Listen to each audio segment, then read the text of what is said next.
This video was made possible by our community. If you'd like to help us make more videos like this one, consider supporting us through donations. We are told that nations are sovereign, that they possess the right to self-determination, to chart their own course, to make decisions in the best interest of their people. Sovereignty is the bedrock of international law, the moral justification for independence movements, and the rhetorical shield behind which governments defend their policies. But in practice, sovereignty often appears conditional, granted or revoked not by the people, but by powerful allies. The uncomfortable truth is this: many nations today behave less like sovereign actors and more like subjects in a global hierarchy. Let's look at Europe. It is a block of advanced economies, democracies, and institutions that pride themselves on independence and multilateralism. Yet when it comes to strategic decisions, especially those involving the United States, Europe's autonomy seems curiously absent. Consider Nord Stream 2. It was an $11 billion project that would transport natural gas from Russia to Germany under the Baltic Sea. As of 2021, about 40% of European Union natural gas imports came from Russia. But the supply route passed through Ukraine, giving Russia leverage over countries like Austria, Hungary, Slovakia, and the Czech Republic, none of which possessed significant gas reserves. So in 2015, Russia and Germany proposed a solution to pipelines that would run under the Baltic Sea, circumventing Ukraine and transit countries altogether. But this plan was controversial.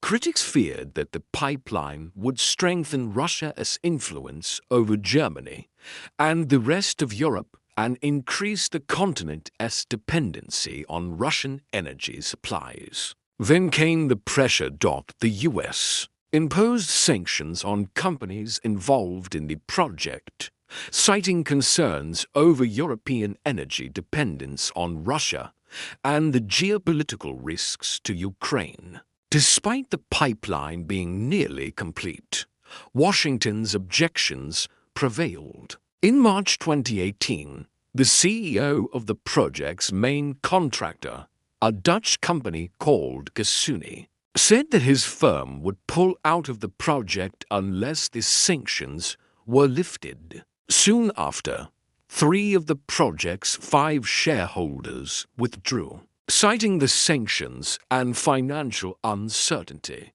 The project remained stalled for several years, and then in August 2021, Russia completed the pipeline, prompting speculation over whether it would soon become operational. But just 3 months later, the pipes exploded, ending the project for good. Europe's response was muted. No coordinated outrage, no demand for accountability, just quiet acquiescence. Some analysts and commentators have suggested that the sabotage served U.S. interests by increasing European reliance on American liquefied natural gas, which saw a surge in imports following the incident. Whether or not the U.S. was involved, the broader point remains. Europe's energy policy was reshaped not by Brussels or Berlin, but by Washington. This is not an isolated case.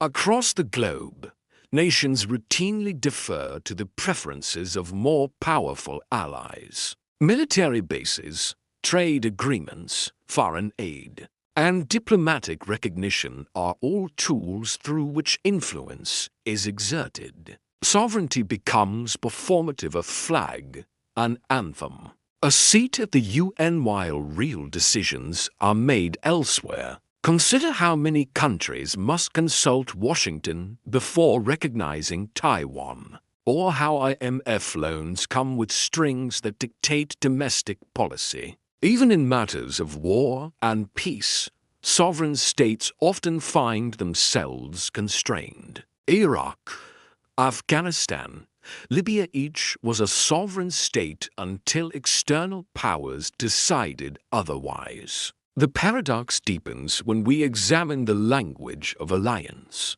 Allies are supposed to be equals, bound by mutual respect and shared interests. But in practice, alliances often resemble patron-client relationships.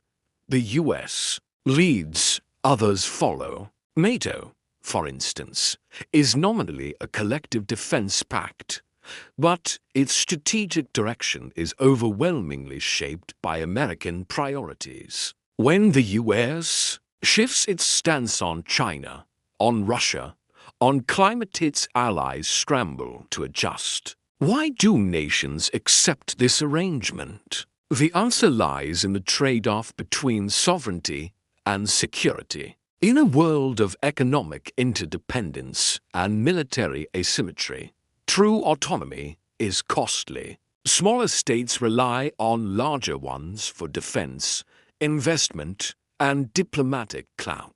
The price of protection is influence, sometimes subtle, sometimes overt. Europe's deference to the US is not just about gas pipelines. It's about NATO guarantees, intelligence sharing, and the umbrella of American power. For many European leaders, aligning with Washington even at the expense of national interests is a pragmatic choice. Better to be a subject in a stable empire than a sovereign in a volatile world. But this logic has its limits. When sovereignty is eroded too far, legitimacy suffers. Citizens begin to question whose interests their governments serve. Are policies made in Paris or in DC? Is the national interest being defined locally or outsourced globally? These questions are not just academic, they strike at the heart of democratic accountability.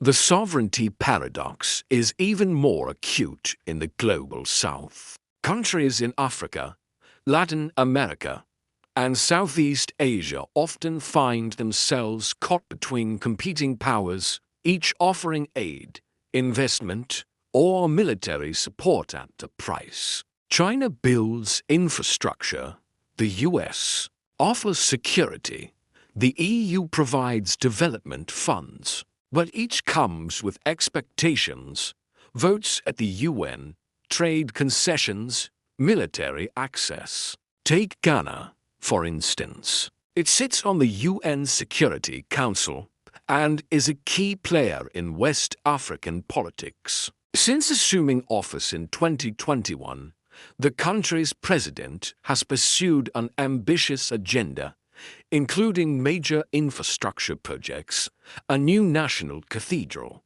and a controversial plan to construct a national airport. But these plans require financing, and like many developing countries, Ghana finds itself reliant on foreign donors. In November 2022, Ghana secured a $750 million loan from the International Monetary Fund to help stabilize its economy, which has been battered by inflation, currency depreciation, and debt distress. But the IMF is not a benevolent benefactor. Its loans come with conditions. In exchange for the emergency financing, the IMF demanded deep spending cuts and higher interest rates, measures that will likely deepen Ghana's economic crisis and stoke public anger. To avoid such pitfalls, many countries are seeking alternative sources of funding, including China.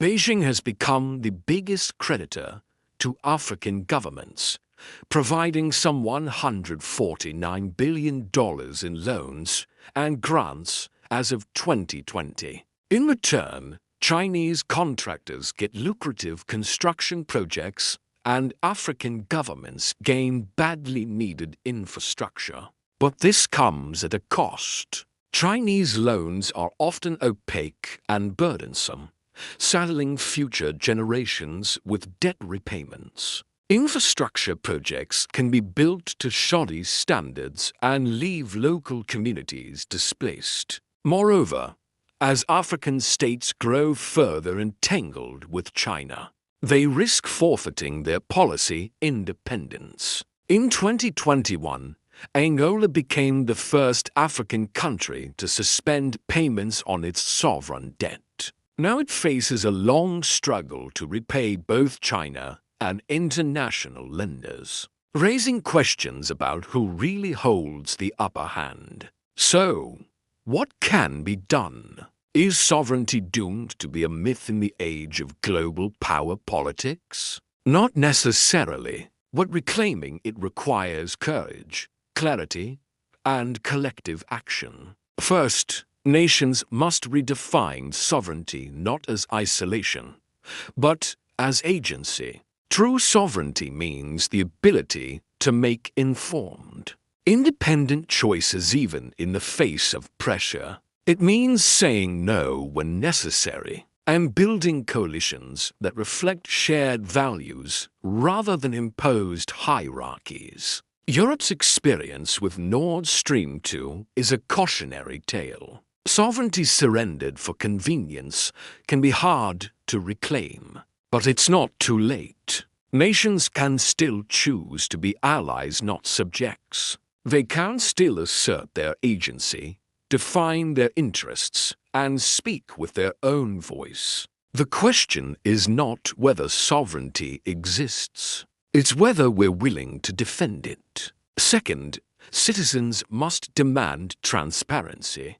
Governments should disclose the terms of foreign agreements, the conditions of aid, and the influence of allies. Sovereignty is not just a state prerogative, it is a democratic right. When citizens understand the stakes of foreign entanglements and the costs of compliance, they can hold their leaders accountable. In turn, this can foster a more nuanced public debate about the true meaning of national interest. And third, regional cooperation must be strengthened. The more nations act together, the less vulnerable they are to external manipulation. Africa's continental institutions, Latin America's trade blocs, and Asia's diplomatic forums all have a role to play in asserting collective sovereignty. Regional integration can help insulate economies from external shocks,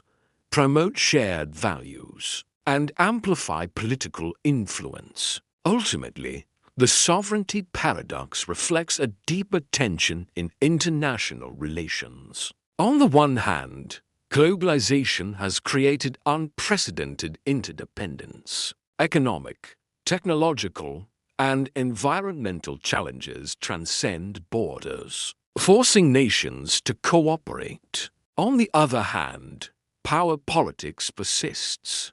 States remain the primary actors on the world stage, and they continue to compete for advantage. The paradox rises when weaker states sacrifice sovereignty in exchange for security, only to discover that they've traded away their ability to act independently. Sovereignty is often seen as an absolute good, a zero-sum game where one state's gain is another state's loss. But in reality, sovereignty can be a strategic asset, a bargaining chip to be deployed in pursuit of the national interest. Reclaiming sovereignty requires redefining the national interest, not in narrow security terms, but in terms of sustainable development, human rights, and the common good. It requires building regional partnerships that uphold these values and projecting them on the global stage. It won't be easy, but the alternative is a world where decisions that affect billions of people are made by a handful of powerful states. A world where sovereignty is a myth and inequality is the norm. What do you think?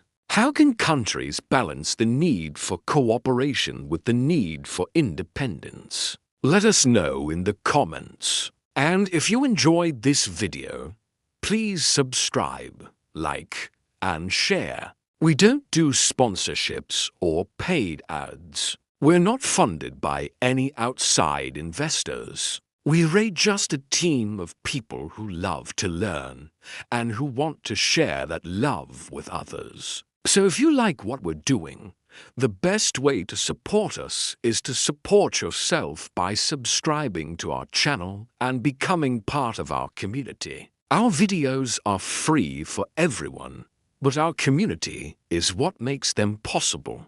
So thank you.